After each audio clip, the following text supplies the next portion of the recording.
Bismillahirrahmanirrahim. Assalamualaikum warahmatullahi wabarakatuh dan selamat sejahtera buat sahabat-sahabat semua.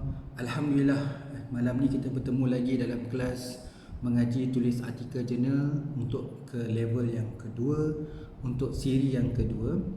Hari itu kita dah bincangkan contoh ringkas, 3 abstrak, iaitu satu artikel daripada full articles, kemudian kita bincang juga artikel dalam bentuk yang lebih developments dengan menggunakan decision science analysis dan juga case study.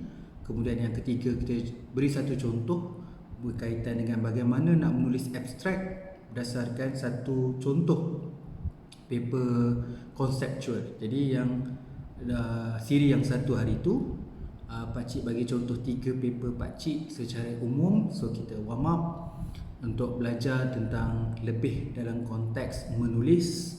So kita mulakan dengan menulis abstrak. Okey, seperti yang dijelaskan dalam video yang pertama, dalam siri yang pertama, pakcik sebut kita akan extend lagi hari ini, iaitu kita akan beri contoh yang keempat dan yang ke-10. Maksudnya kita ada lagi hari ini 7. Secara total kita dah ada 10 contoh abstrak untuk kita bedah dan kita bincang bagaimana nak menulis abstrak yang baik dalam sebuah artikel jurnal yang berindeks. Okey, contoh-contoh diberi mengambil contoh-contoh daripada top publisher, daripada In The Science, daripada Springer, daripada Amaral, daripada SciDirect, okey, daripada Sage. Jadi kita memang refer top publisher, Taylor and Franchise dan banyak lagi lah, Willy dan sebagainya.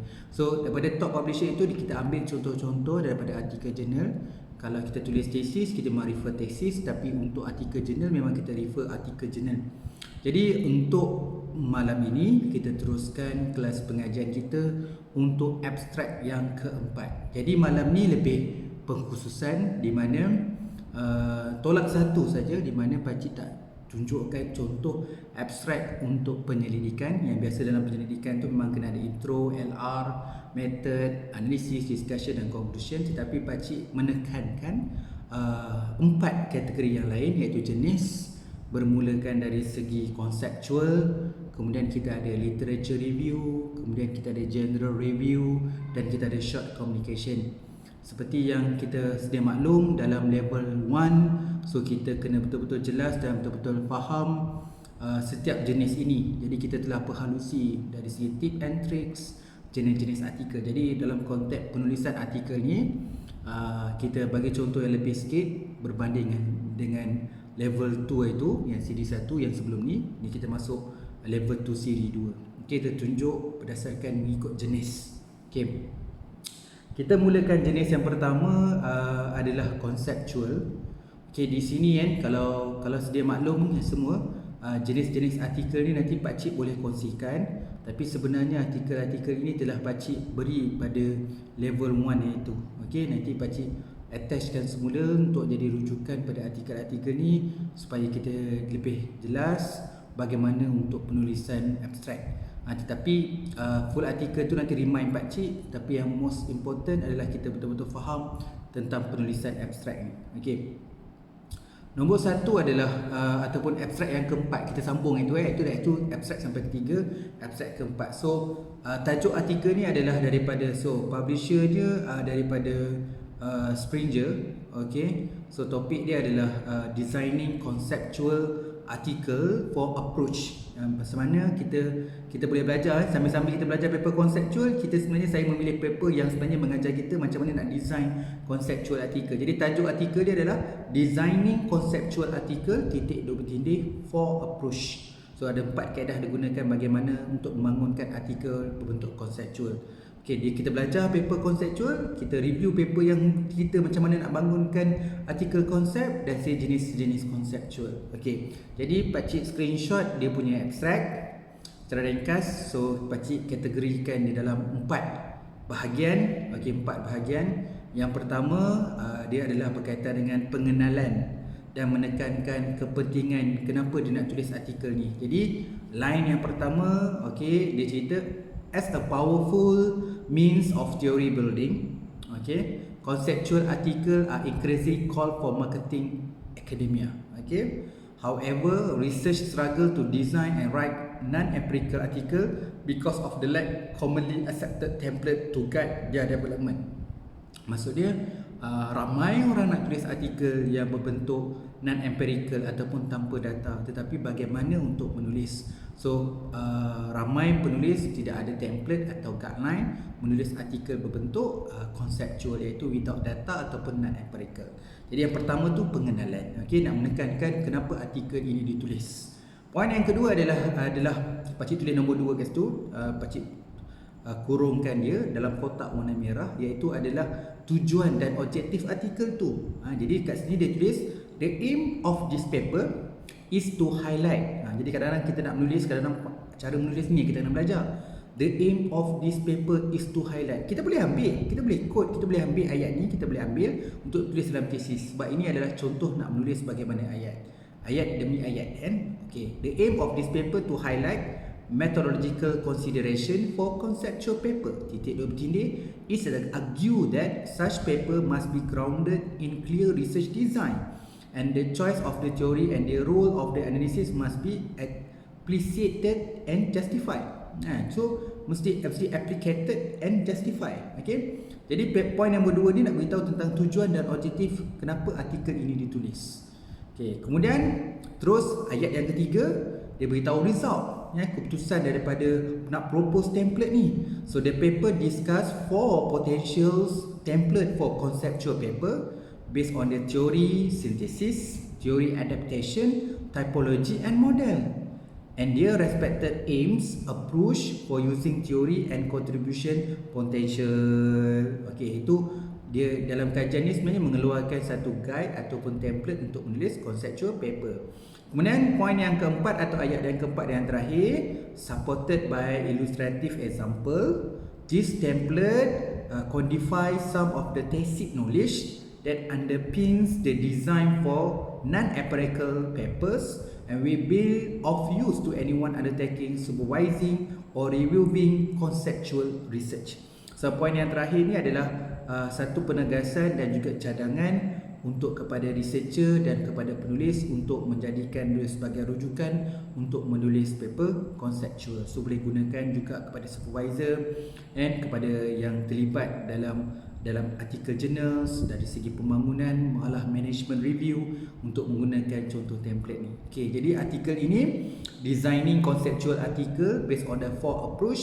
So kita dah bedah, dia terdapat 4 ayat. Yang pertama berkaitan dengan pengenalan, yang kedua berkaitan tujuan dan objektif artikel ini, yang ketiga adalah keputusan, yang keempat adalah cadangan. So saya letakkan screenshot ni, kita boleh belajar, kita boleh ambil beberapa perkataan dan bagaimana kalau kita nak menulis abstract. So lepas tulis dapatan kita nak tulis cadangan, macam mana nak kaedah nak tulis cadangan. So kita boleh jadikan ini sebagai rujukan. Okey, seterusnya paper konseptual yang kedua. Dan secara total kita ada abstrak yang kelima. So paper ni kita pergi pada paper pakcik, sebab paper pakcik memang buat paper konseptual. Kebetulan pakcik nak kongsi yang ini. Okay, paper ni adalah the impact of lean healthcare practice on healthcare performance, titik dua bertindih, the mediating role of supply chain innovation in Malaysia healthcare industry, and the impact of lean healthcare practice on the healthcare performance, the mediating role of supply chain innovation in the Malaysia healthcare industry. Jadi pakcik screenshot dia punya abstract. Jadi pakcik mulakan dengan satu perkataan yang kita bincang hari itu untuk siri yang pertama. Pakcik start dengan perkataan recently. Okey, ini ada 3 ayat. 3 ayat pertama dalam perenggan ni sebenarnya merujuk pada pengenalan, dan pakcik nak beritahu kenapa topik ini perlu dikaji. Recently, organisation must look into quality improvement initiative tools for improving organizational performance. Effective quality improvement strategy such as lean management practice has a potential to provide improvement and effectiveness in healthcare industry. It gives a secure supply chain innovation and organizational performance among healthcare industry. Jadi 3 ayat pertama ni merujuk kepada pengenalan. Okey, bila kita buat paper bersifat general review, literature review, macam ni paper conceptual, memang kita membenarkan menggunakan pengenalan. Sebelum kita start pada purpose, tujuan, kita boleh mulakan dengan 1-2 ayat untuk pengenalan. Dibuktikan contohnya artikel ini bahawa 3 ayat pun boleh digunakan. Tapi tengok juga kat jurnal mana yang kita nak hantar. Okay, this study investigate the relationship between lean healthcare practice, supply chain innovation and healthcare performance in the Malaysia healthcare industry. So, point ini, ayat yang keempat ni memang fokus kepada tujuan dan objektif artikel ini. Okay, kemudian result dia, the relationship proposed in the framework were test using structured equation model. Maksudnya artikel ni propose satu model research yang mana yang boleh digunakan dalam kajian yang mana menggunakan SAM nanti. Jadi finding ataupun dapatan artikel ni hanyalah propose research framework. Okey, kemudian cadangan seterusnya lepas beritahu apa kajian, sebenarnya kata further the result indicate lean healthcare practice can assist excellent in supply chain innovation and improve healthcare performance. Moreover, supply chain innovation also give positive impact in healthcare performance. So dicadangkan untuk kajian akan datang boleh test model ini, at least kita dapat tahu dari segi efek dia terhadap perkaitan itu supply chain innovation dapat meningkatkan healthcare performance, yang mana lean healthcare and supply chain innovation dapat meningkatkan healthcare performance. So dia mencadangkan supaya next researcher boleh explore dan tested propose model ini. Okay, so dia ada 4 perkara. Dia mulakan dengan pengenalan dengan 3 ayat, kemudian dia beritahu dia punya tujuan dan objektif, kemudian beritahu dia punya finding iaitu dia dapat mengeluarkan propose model, kemudian dicadangkan next researcher supaya membuat tested empirical untuk mendapatkan kesan secara positif atau signifikan terhadap practice dan performance. Okey, seterusnya kita pergi pada jenis artikel yang seterusnya. Tadi paper conceptual. Sekarang ni kita bagi abstract, melihat abstract dalam konteks literature review. Okey, dalam literature review. So dalam literature review ni kita tengok satu paper kat sini adalah bertajuk daripada Sage Opens, publisher Sage Opens, Determinants of 21st Century Skills and 21st Century Digital Skill for Workers, a systematic literature review. So kita nak tengoklah kan untuk determinant 21st century skill dengan digital skill for workers. So kita nak tengok sini adalah a systematic literature review. So ni paper pada bulan tahun yang baru 2020. Bagus juga baca full artikel ni. Okey. Kemudian pacik screenshot abstract dia supaya kita boleh discuss. Ini kategori literature review. So poin yang pertama, poin yang kedua dan poin ketiga dekat sini sebenarnya dia adalah berkaitan dengan pengenalan juga. Jadi sama macam paper pacik tadi, yang paper conceptual tadi. Okay, this study bring attention to determinant 21st century skill and 21st century digital skill. Okay, the following skill are investigated by technical, information, communication, collaboration, critical thinking, creativity and problem solving skill. To understand difference in the level of this skill among workers, we need to know the factor that determine an individual skill level. So peringkat pertama kita pengenalan lah. So beritahu tentang 21 century skill dengan digital skill. Okey, kemudian ini yang dia nak buat. Ni tujuan dan objektif dia. A systematic literature review. So systematic literature review SLR memang bawah kategori literature review. Okay, was conducted to provide a comprehensive overview of empirical study measuring skill determinants. So itu kita punya tujuan artikel ni, nak buat satu kajian iaitu berkaitan systematic literature review untuk tengok comprehensive review on empirical study measuring skill determinants. Jadi seterusnya lepas beritahu tujuan dan objektif, kita punya dapatan adalah the result show that there is strong need for research on determinant of communication and collaboration skill. In digital context, determinant of creativity and critical thinking and hardly study. Jadi secara umum kalau kita nak faham bahawa aspek skill yang perlu ada bagi workers untuk abad 21 adalah communication and collaboration. Communication dengan collaboration plus dengan digital, so kita ada creativity dengan thinking, critical thinking dan creativity. Jadi communication, collaboration skill, creativity and creative thinking merupakan elemen yang penting kepada workers pada era 21 centuries. Okey. Jadi kemudian poin yang ke-7 dan poin ke-8, ayat ke-7 dan ke-8 ni mencadangkan cadanganlah. Furthermore, the identify determinant of 21 century skill study are limited and to personality and psychological determinant, neglecting, for example, social determinants such as social support. Although digital skill studies show more variety, the most cover demographic and social economics determinants. So kita boleh melihat lagi faktor-faktor lain selain daripada kemahiran ataupun dari segi aspek kemahiran digital. So aspek-aspek psychological dan juga personality juga perlu dilihat, keperluan-keperluan dalam Workers 21 Centuries. So artikel ni secara conclusion dia, kita dah ke abstrak yang ke-6. First dia ada 3 ayat, lepas tu memberihalkan pengenalan, kemudian dia buat systematic lecture review sebagai tujuan dan objektif artikel ini, kemudian dia dapat result, communication, collaboration, creativity dan creative thinking, dan juga dia come out dengan solution untuk next further study for the next researcher. Okay, seterusnya kita dah go through 2, iaitu conceptual dan juga literature review. Kita go through yang ketiga adalah general review. Okay, general review ni pakcik ambil paper yang umum. Topik dia adalah industri 4.0 titik 2 petindih, how it defined from a social technical perspective and how much sustainability it's include. Lepas tu a literature review. Okay, kat sini paper kita panggil dia general review lah. Mungkin ada orang tengok sebagai paper literature review, tapi bila pakcik tengok konten dia, dia adalah general review. Okay, jadi paper ni pakcik pendek je. Okay, ada berapa 2 perkara ya, iaitu hanya dia membincangkan pengenalan dan juga finding. So dia tidak ada highlight. So kita boleh jadikan sekali lah, pengenalan dan objektif tu jalan sekali, dan kemudian dia sebut juga dia punya finding ataupun dapatan dengan perbincangan. Jadi ada 2 color je sebenarnya. Color warna 1 dan 2 tu memberi penekanan tentang pengenalan dan justifikasi. Kemudian poin yang kedua adalah keputusan. Okay, kita pergi one by one. Okay, nombor 1 dia ada 3 dia ada 2 ayat. Pertama disebut Industrial 4.0 has had a strong influence on the debate on the digitalizations of industrial processes despite being criticized for lacking of proper definitions.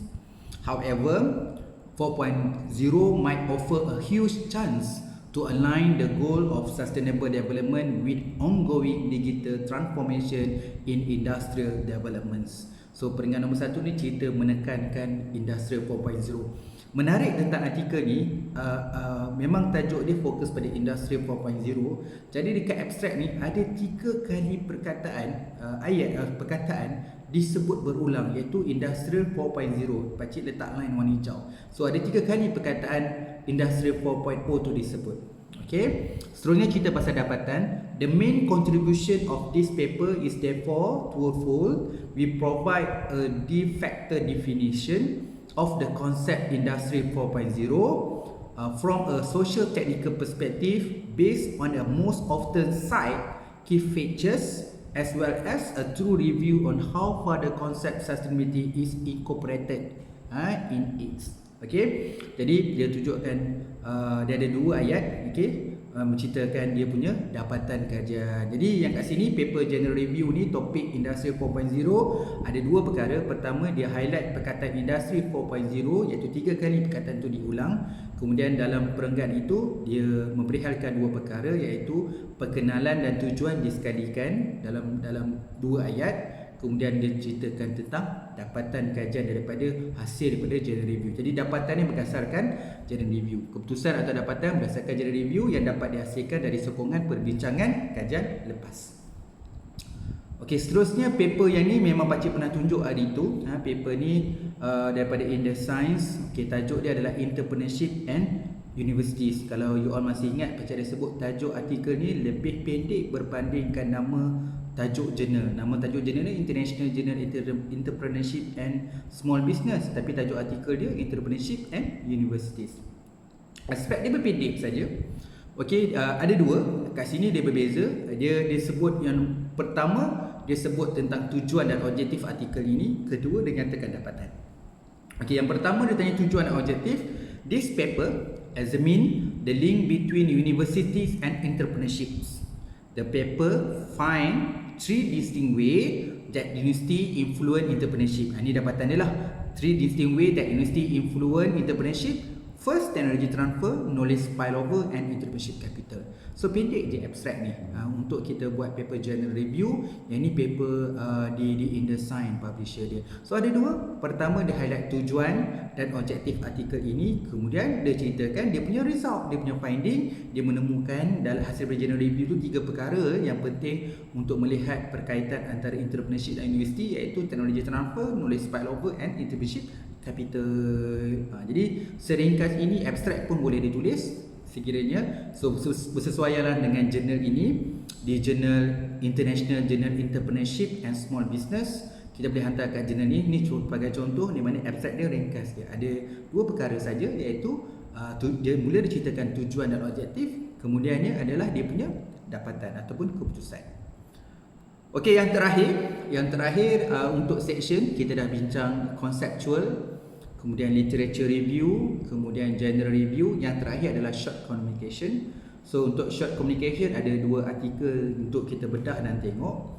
Okey, paper yang pertama adalah bertajuk Towards Integrated Food Policy, dia bertindih main challenge and step ahead.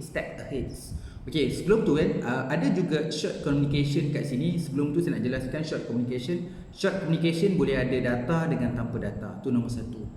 Nombor 2 adalah short communication ni ada yang ada abstract, ada yang tak ada abstract. Jadi pakcik pilih yang ada abstract lah. Okey. So paper ni kita bedah toward integrated food policy, titik main challenge and step ahead. Jadi dia melibatkan kat sini ada 5 ayat. Okey, 5 ayat melibatkan 4 perkara. So dia ada pengenalan, dia ada objektif atau tujuan, dia ada finding dan dia ada cadangan. Okey, yang pertama, 2 poin yang pertama kita pasal pengenalan, kan? Pengenalan dan menekankan kritikalnya yang berkaitan dengan integrated food policy ni. First, dia beritahu repeated food crisis have resulted in increased recognitions of the boundary spanning nature of governing food system and consequent call for more holistic food governance. An increasing number of governments have followed up on this recognition by initiating or discussing the development of better integrated food policy. So itu ada 2 perkara yang disebutkan dalam pengenalan dia. Yang pertama cerita tentang krisis yang government hadapi dalam pemakanan ini. Yang kedua adalah peningkatan bilangan government yang follow up, recognize dan dari segi pembangunan dan perbincangan berkaitan dengan polisi pemakanan ni. Okey. Kemudian kat sini dah ada punya tujuan. However, of the emergence of integrated food policy as the policy paradigm would pursue considerable challenge remain regarding in concrete realizations. Okey. Jadi itu adalah jadi dia punya finding based on the public policy literature. Dia menemukan this policy letter set up 5 particular demanding area for concerns. So dia identify 5 perkara. Yang pertama, ni finding ni daripada hasil daripada short communication ni and based pada review. Pertama, constructing a reasoning policy frame. Kedua, kena buat formulating policy goal. Yang ketiga, involving relevant sector and levels. Nombor 4, the question of what constitute optimal policy integration. And number 5 is designing a consistent mix of policy instrument. Okay, ada 5 perkara yang ditemukan hasil daripada dia review public policy based on the literature. Okay, last sekali dia cadangkan based on that, formulating answer to this challenge will enable policymaker and shareholders to inventions the next step in concretizing integrated food policy. So itu cadangan dia lah. So mengambil bagaimana perkara-perkara 5 perkara ini boleh diambil oleh policymaker and stakeholders sebagai satu proses dalam mengintegrasikan dalam polisi pemakanan. So itu cadangan dia. Okey. Yang terakhir artikel ini daripada Economic Letters daripada Elsevier Science Direct dia punya nama jurnal Economic Letter. Topik dia on the economic geography of dual distribution, the case of McDonald in Germany. Okey, nak berkaitan ni tentang aspek-aspek ekonomi geografi of dual distribution. Jadi bila kita hantar jurnal dekat ekonomi, memang dia kena sentuh dengan aspek ekonomi lah. So kat sini adalah economic geography of dual distribution. Okay, case dekat McDonald Jerman. So kita pendekkan, kita zoomkan terus kepada abstract dia bila kita screenshot. So ada dua perkara utama yang dibincangkan, iaitu tujuan artikel ini dibangunkan dan dihasilkan. Yang kedua adalah dapatan. Secara total ada 5 ayat. 2 ayat digunakan untuk menjelaskan tujuan dan objektif. Kemudian 3 ayat untuk dia cerita tentang dapatan. Okey. Pertama, untuk ayat ni dia start. Okey, kadang-kadang kita kena belajar ni abstract ni, tengok macam-macam gaya. Ini maksud saya dia friendly. Dia mulakan ayat pun simple. Dia start dengan we analyze, terus masuk we. We analyze the allocation of ownership. We analyze the allocation of ownership in the franchise system by focusing on location specific characteristic of the outlet. Okay, kemudian sambung ayat kedua. This study use a comprehensive data set on McDonald's restaurant in Germany to investigate the driver of the decision on whether outlet a company owned or franchise. Yang maksudnya based pada outlet yang company itu own ataupun franchise. Okey, itu dua tujuan artikel ni. Jadi dia nak beritahu, dia nak analyse allocation ownership, kemudian dia nak base pada comprehensive data on McDonald's restaurant, dia nak investigate driver the decision whether outlet are company owned or franchise. Apa dapatan yang dapat? Okay, we find strong evidence for the repeat customer hypothesis by showing that outlet are significant more likely to be company owned when they are located at place with relatively few repeat customer. We observe, ini masih lagi finding, some of the outlet that are closer to McDonald's headquarters. Finally, we find pronounced clustering of multi-unit franchise. Jadi kat sini dapatan yang diperolehi daripada kajian ni lah, berdasarkan untuk mengkaji economic geography in the case McDonald's in Germany, sama ada nak refer outlet tu by company owned ataupun based on the franchise. Jadi perenggan ini melibatkan tujuan dan objektif dan juga dapatan. Okey, so dekat sini memang gunakan perkataan, kalau kat sini kita boleh highlight berapa kali perkataan disebut we analyze, we find, we observe. Jadi 4 we find. Jadi ada jumpa 4 perkara ni, we analyze, dia menggunakan perkataan we, kami lah, we analyze dalam problem statement, dalam tujuan we analyze. Kemudian kita jumpa dalam finding we find, kemudian kita jumpa perkataan we observe, finally we find again. So dia menggunakan perkataan 4 kali menggunakan perkataan we. Okey, alhamdulillah kita dapat selesai 7 bedah abstrak secara ringkas, melihat artikel berdasarkan jenis konseptual, literature review, general review dan short communication.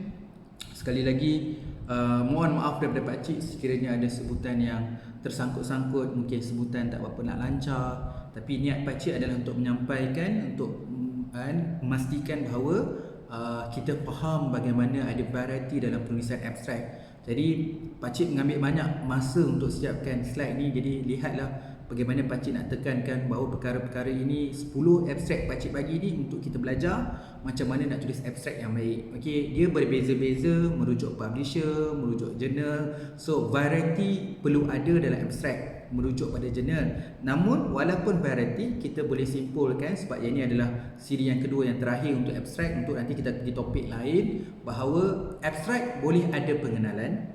Okey, penting, ini wajib lah sebab hampir semua ada. Kita kena letak tujuan dan objektif artikel ini. Okey, ada yang meletak, ada yang tidak, ada yang meletakkan metodologi, ada yang tidak meletakkan metodologi. Jadi kita boleh letak dan juga tidak letak, bergantung pada jurnal. Okey, lepas kita tanyakan tujuan, kita kena letak dapatan result dia. Daripada dapatan result tu kemudian kita nyatakan juga cadangan. So 5 perkara itu penting dalam menghasilkan abstrak yang baik. Okey, lagi sekali Pakcik mohon maaf, Pakcik mohon maaf sekiranya ada kekurangan dan kesilapan dalam menyampaikan siri yang kedua ni. So dia ringkas, dia nampak ringkas, tetapi kita kena betul-betul faham dalam penulisan abstrak. So kita semoga kita ada pertemuan seterusnya insya-Allah untuk siri yang ketiga untuk membincangkan dalam sebuah artikel jurnal bahagian mana yang kita nak perbincangkan. Mungkin topik seterusnya adalah pengenalan. Okey, topik seterusnya adalah pengenalan, bagaimana pengenalan yang baik dalam sebuah artikel untuk diperbincangkan. Okey, kita jumpa untuk siri yang ketiga untuk kontak atau topik dalam pengenalan artikel. Okey, terima kasih dan assalamualaikum.